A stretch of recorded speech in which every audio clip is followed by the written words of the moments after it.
Hi, I'm Christina, and this is NewWayz podcast.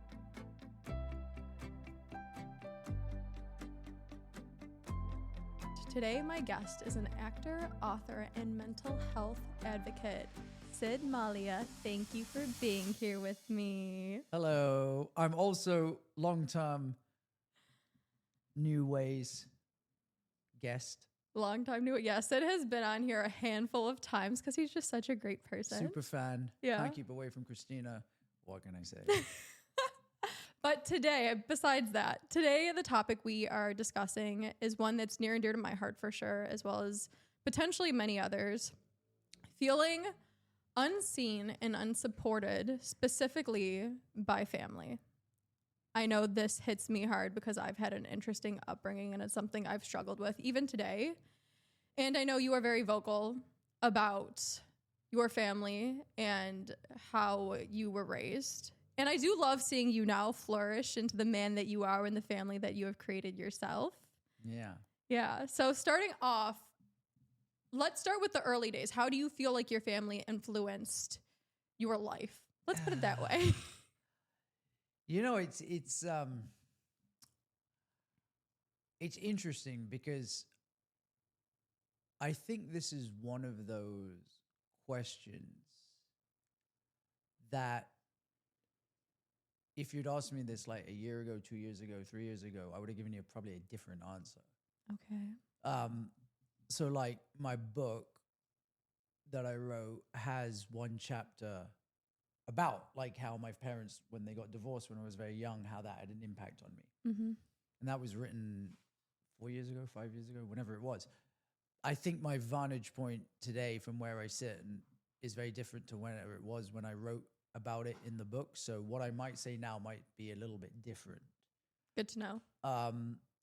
But I think that like, you know, when you any sort of instability growing up has an effect on a child. Mm-hmm. You know, as I said, my parents got divorced when I was very young. I'm an only child. My dad then had another family, had 2 girls with his new wife. But we didn't live together, right? Those girls grew up with their mother and my dad in America, and I continued living with my mum in the UK. And then my dad's new wife also had 2 kids from previous marriage. So it was really 4 of them all living together. And I was kind of like the one sort of on the outside Mm-hmm. that would come in just for the holidays and see them. But then I'd leave again, right? So I was constantly dealing with feeling like I was a part of something for a short period of time and then going back to being on my own. Yeah. And then going back into being a part of something and then going back to being on my own. So I think kind of like the instability of that whole situation definitely had an impact on me when I was younger, that then sort of bled into later life and the sorts of things that I would look for, which Mm-hmm. was stability and community and that kind of stuff. Yeah, so can't even remember what the question was, but I think that sort of answers That it. was pretty much just like, tell me about your childhood, because I'm a firm believer that like your childhood obviously has a big impact on later on in life moving forward. And that's where a lot of people start when they feel alone or lost, is like, okay, I feel alone or lost because of this reasons. And oftentimes if it starts in childhood, it is because of your family upbringing. So if you could pinpoint certain emotions besides just like your story, how did you feel?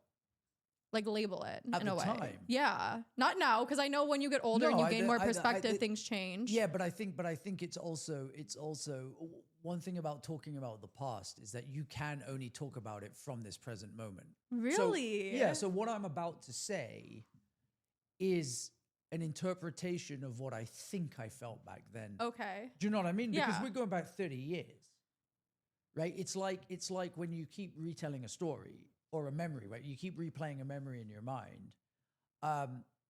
It's your recollection or your version of the memory from today, as opposed to exactly what happened. Yes. Does that make sense? Oh, for sure. So I think if I was to label what I felt back then, the overriding thing was it was a loneliness. But it wasn't lonely like I felt on my own. It was more a loneliness as to why I couldn't be a part of that other family. Like, why do those kids all get to live together, but I don't? Now, obviously, we know it's because we had different mothers and I live with my mother in the UK, right? There's a reason for it.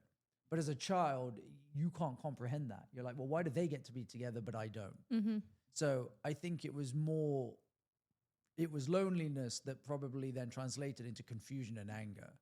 Okay. I think that's so funny you say that, because I agree with it completely, that things and your outlook on it change as you gain new perspective and you get a little further back, you can see the picture better.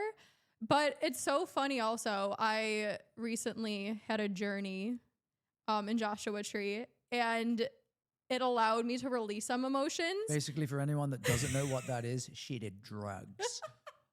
Plant medicine. We're not going to get into medicine. specifics. Okay, yeah. I love it. We'll call it plant medicine. But I was on a journey. Yeah. And that's the thing, though, is like throughout my more recent adult life, probably like the past 5 years, I've been in a really good place when it comes to accepting my family for who they are and the relationship that we do have. And I always said, I'm like, it's okay. Like, I actually appreciate my upbringing for where it's brought me. That was the first time in probably a very long time where I like looked at my friend when we were on our journey, and I wanted to just bawl my eyes out. And for a second, I was like, my childhood fucking killed me. And that's now, as I'm like this adult where I still love my family deeply, I have a new appreciation for them. Where back then my emotions were a little bit like rocky, but that's what I find so funny too, is those emotions can still come up. I literally was like, I have not actually admitted that out loud in so long. Well, I think there's two parts to that. I think the first is that, and I'm a big believer in this, but there's a whole school of thought that whatever experience you have doesn't leave, right? It imprints in you. Now, either you deal with the situation then and release what you have to, or what you don't release stays with you and will come out at some time or another. I read, which I'm sure you have, and a lot of your listeners have read, The Untethered Soul. Oh, of course. A book, Michael Singer, I love Michael him. Singer, when I first read it 7 years ago, I didn't like it one bit. Really? Like my Why? least favorite. I don't know why. But I reread it about 6 months ago and I was like, everything like clicked. You know, it's about timing. Anyway, he has a follow-up to that called Living Untethered. Yeah, I read that too. which is actually, you know, it's a much more succinct version of that, which I really like. But his whole philosophy is talking about samskaras stored in the body and imprints that stay with us that can get activated in later life. When you might be doing something which seemingly has no correlation to what the initial event was, and suddenly you get overcome with emotion from something that happened from your childhood. And I'm a big believer in that. Like, patterns get stored, especially, you know, ones that we can't release. And as kids, we don't release a lot of things, right? So we store them, and then we either do the work and release them later in life, or we don't, and they form who we are, and they stay with us for the rest of our lives. Yeah. No, that was just such a weird moment for me because I was surrounded by so much love with all my friends. Like, definitely it was a very loving moment. And I was like, holy shit. I don't think, one, I've ever said that out loud in a very long time. Two, it was just, I think it was a realization of like the flip my life has made in a way. So back to that kind of topic you just mentioned, how did the emotions and the experiences in your early childhood and your family life influence going forward then, like your teens, when you went away to school? Like, what do you feel like you were always seeking something? What did you attract? How do you think that influenced your life? I went to boarding school when I was 10, so I lived at the school. So I kind of got my sense of community from being in school and living with other kids. It's also around the same time like Harry Potter came out and everything. So it was like, you know, you were reading these books and you were kind of like living in Hogwarts? Pretty much Hogwarts without the magic. But you know, I had this community around me. I think when I connection has always been important to me. Mm-hmm. Human connection. And I think that definitely in my relationships growing up, I would always, I'm talking about like romantic relationships, I would always look for like, or maybe I wouldn't even look for, I would always get drawn to girls that came from like solid family backgrounds, who had like multiple siblings and like these big families. So I could feel like I was a part of that because I didn't feel like I had it growing up. So that's kind of like how it definitely manifested itself into sort of like behavior. Do you think ever you would like overlook certain qualities just because they had a big family and you're like, oh, this little thing can slide just because they have something else I'm looking for? Do you think that ever played a part in it?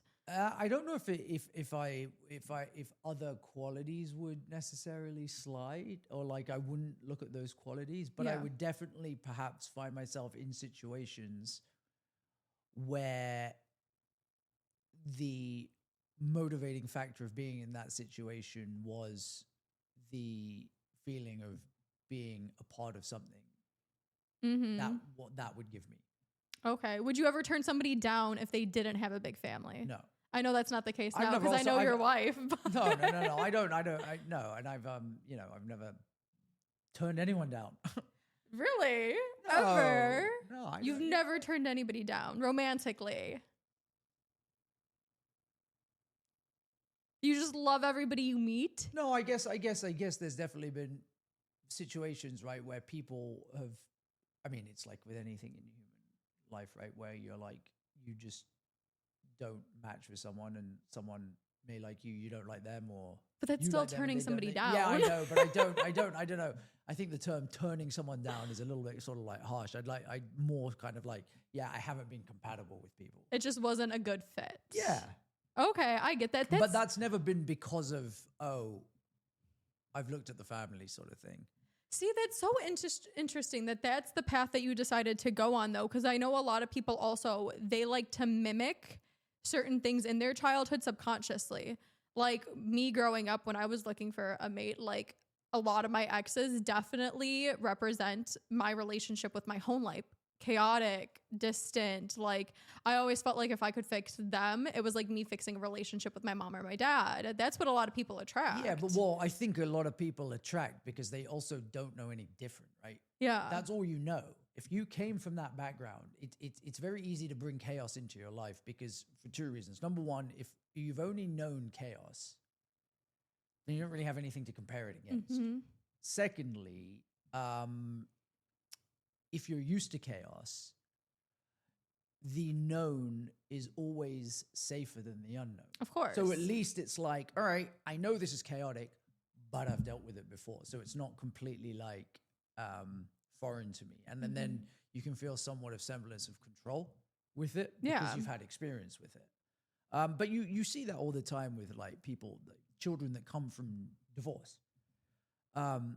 You get a lot of people like me who really wanted to get married, really wanted to have a wife and kids and a family and all that sort of stuff, right? Because I didn't have that stability growing up. But then there are others who come from divorce who don't want to go anywhere near that life because they've seen how it ended up for their parents and they don't want to put themselves in a situation where they could end up in that same boat. Yeah. But this now comes back to like sort of like how my opinion on all of this has changed a little bit because, you know, I harbored a lot of anger and resentment towards the way things were handled, my dad, this and that. But now, like, I'm married. Yes. I'm 38, so I'm older. And I think I've been able to give him, we'll talk about him specifically, a lot more grace because I'm like, he did what he knew. Of course. Does that make sense? Like, so it's very easy to sit here and be like, well, you should have done this, you should have done that. But then again, he was living in a different time, in a different world. He had a different upbringing, and he could only operate through the lens that he saw the world. And just because that wasn't the same lens as you and me see the world, or it may not have been the same things. He did things that you and me would have done differently. I think it gets a little bit dangerous if you then start saying, well, you were wrong. Oh, for sure. No, but I think that's a really important thing, and I'm happy we're touching on this now, because I wanted to come back to something you said earlier, which I think is really important, which is you said when you went and did the plant medicine and you started crying, you said you now have a new appreciation for your family.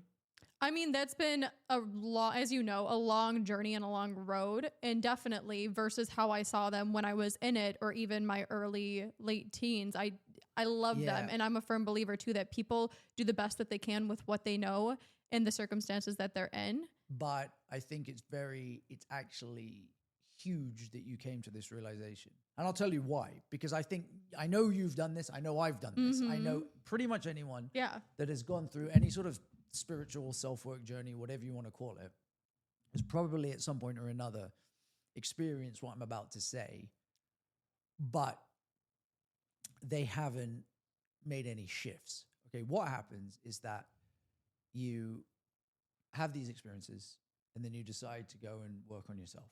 Okay, so in whatever way it is, therapy, plant meds, whatever it is, right? You go on a whole self journey.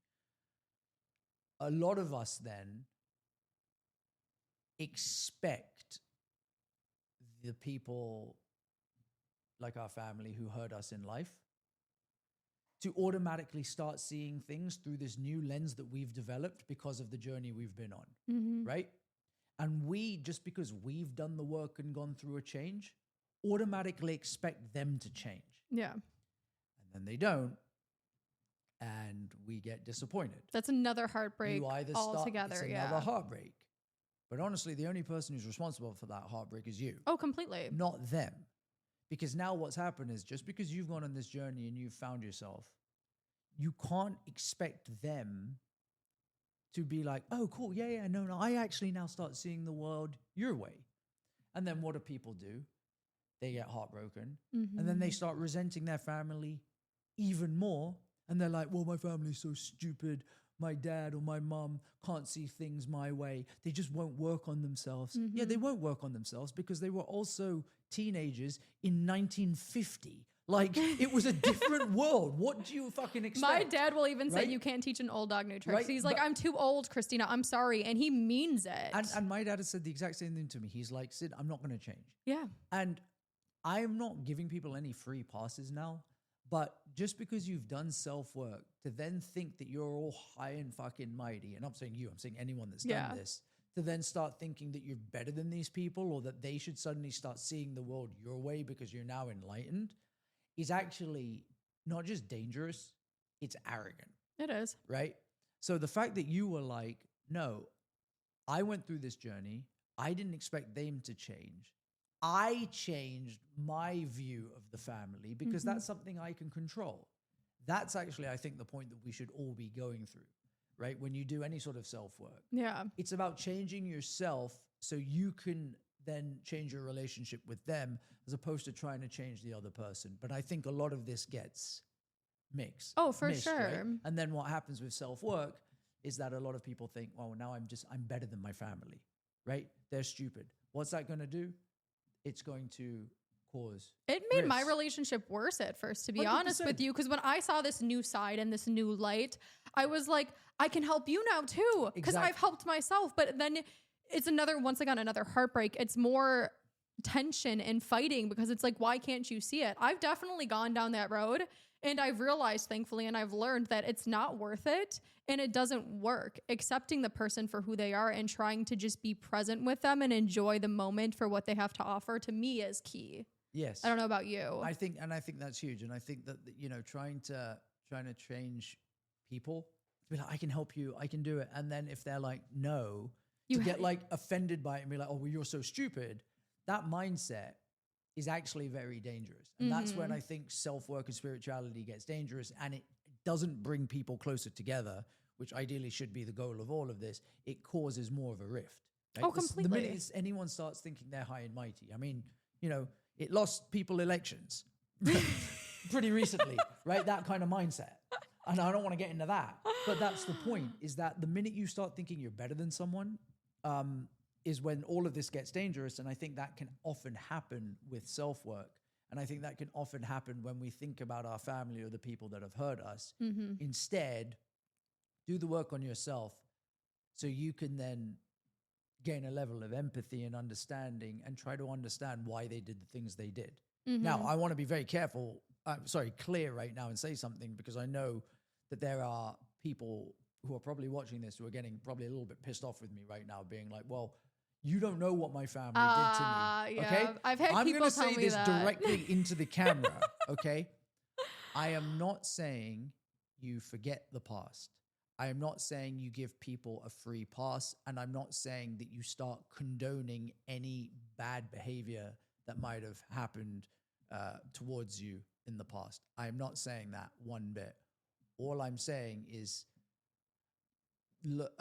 try and figure out a way to be empathetic, which doesn't mean suddenly I'm going to forgive you all of that. You can still keep whatever animosities you have, but try and understand from their point of view, okay, why did this person do that thing? Right?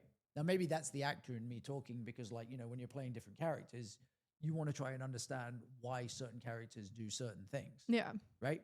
That doesn't mean that you have to agree with them. It doesn't mean that you forgive them. It doesn't mean you condone what happened. But I think if we can all get better at trying to understand people, that is the only way that you're going to see any meaningful change. I'm really happy you mentioned that, because that was something I wanted to make very clear too. I feel like a lot of people get stuck on, forget the past. It's the past. It doesn't exist anymore. And I'm like, just let go of your attachment to it and the hurt and the burden that you've been carrying. That doesn't mean forget it, because I believe that the past holds valuable lessons and it teaches us how to move forward, as well as it makes us understand things better. Don't forget your past, but like, stop getting so hung up on what happened in the past is my biggest thing. And just try to realize people are people. Yes. And I think that we also need to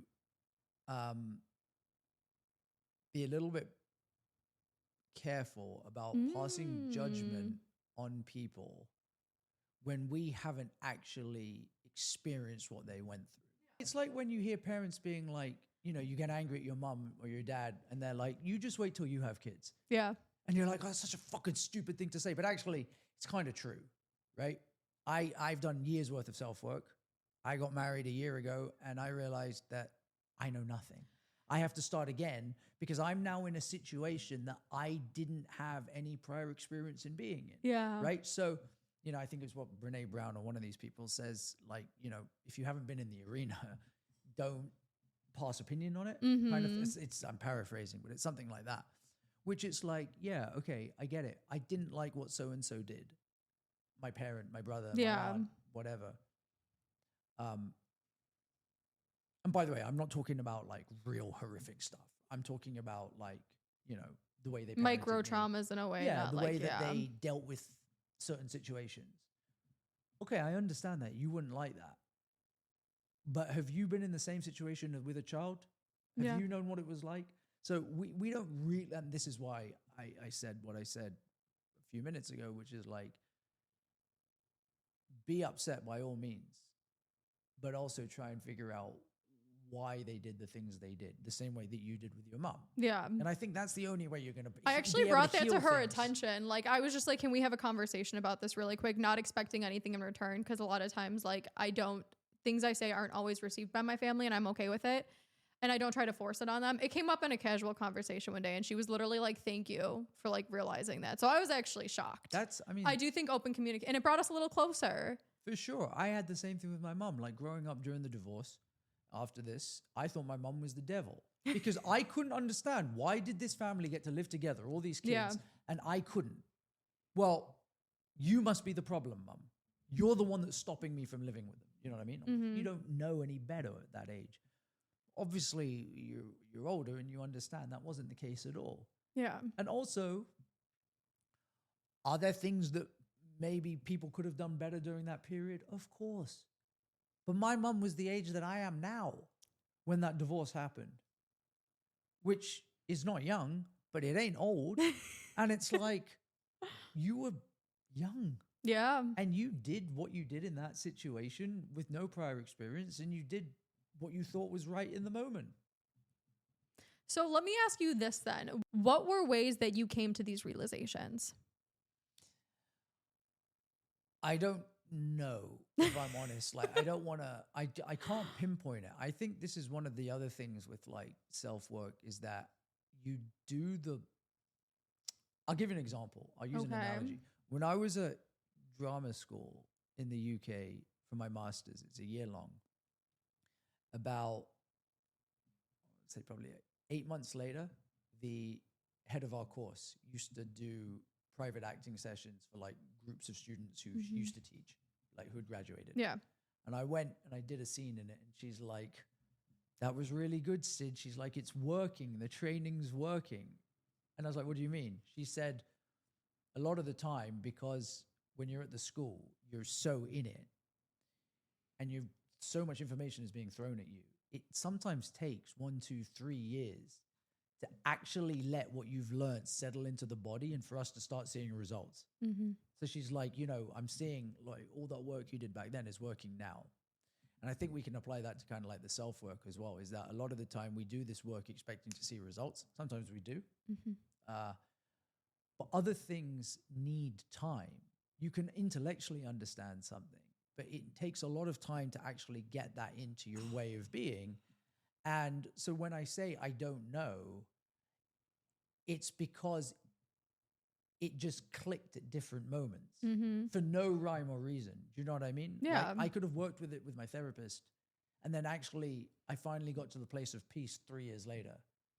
And I think that's another thing to keep in mind. Like when we do this work as well, don't expect results. Let the process naturally happen, and things will click when they're meant to click and when you're ready to kind of like see it. Yeah. I love how you said that, because there's been so many times where like I read something and I'm like, oh, that really resonates. Like, I love that. And you try to implement it in your day-to-day life and you think you got it and you think you get the concept.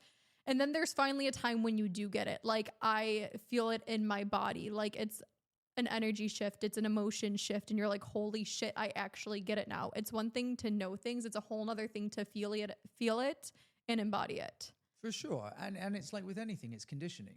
Yeah. Right? If you've been conditioned a certain way to do something for 20 years, you can't expect to be unconditioned overnight. Right? See, but you keep saying put in the work. For people who have no idea what the work is there any way you could put certain things into perspective at all? What is work? Okay, so that's like kind of like, I think there's, we've now pivoted, but I think this is good. I think there's a lot of buzzwords thrown around when it comes to the work and like, let's just call it self-work. Right? Okay. In general, I think the work is whatever you individually think it is or need it to be. For some people, the work is going to therapy. For other people, the work is meditating. For other people, the work is, I need to figure out where I'm at in my life.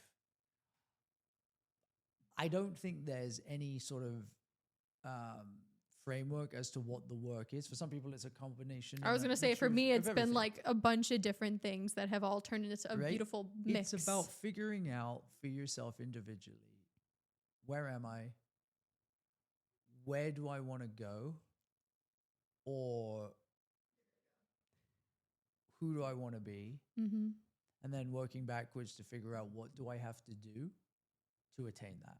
And what you have to do is, that's the work. Okay. So to kind of wrap up too then, how would you describe your relationships with your family now? Like your father, your mother, even your wife?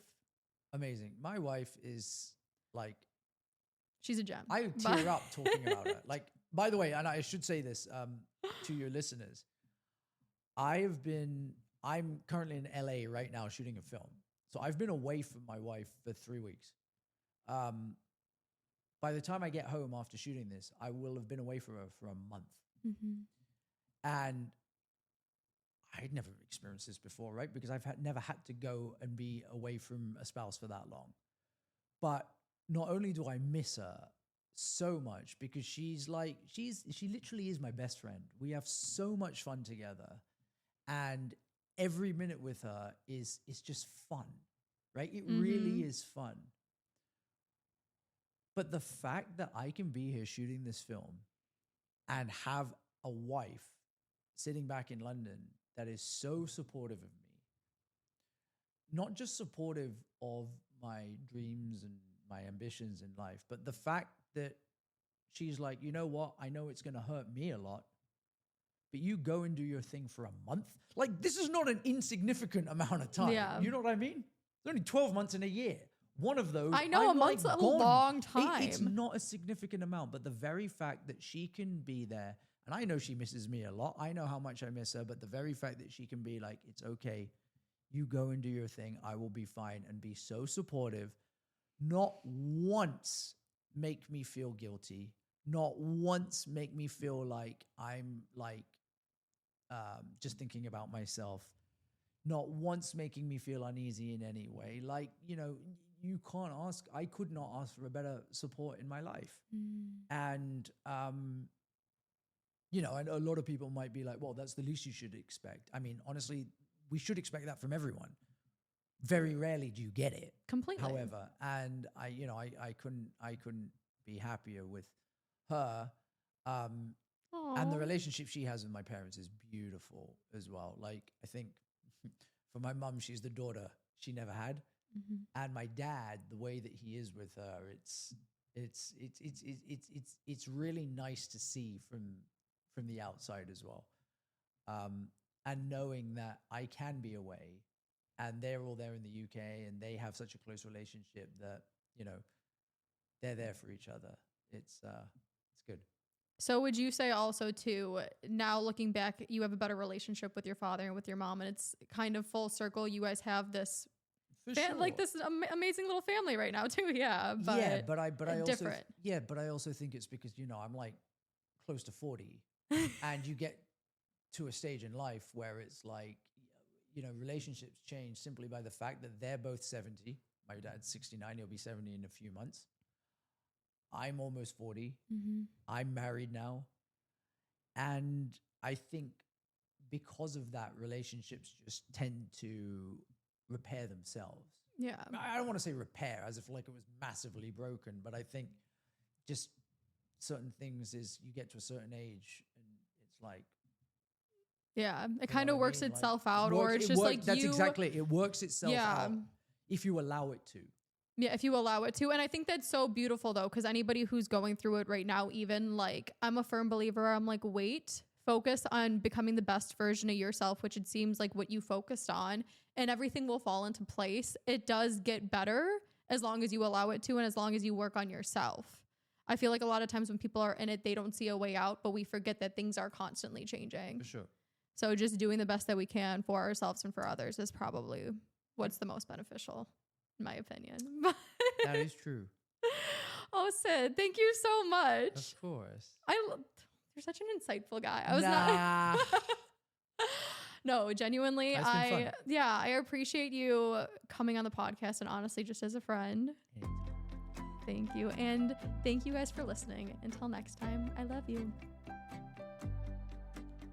Boom. Okay. Oh, Sid, you're such an insightful guy. How'd you get so smart?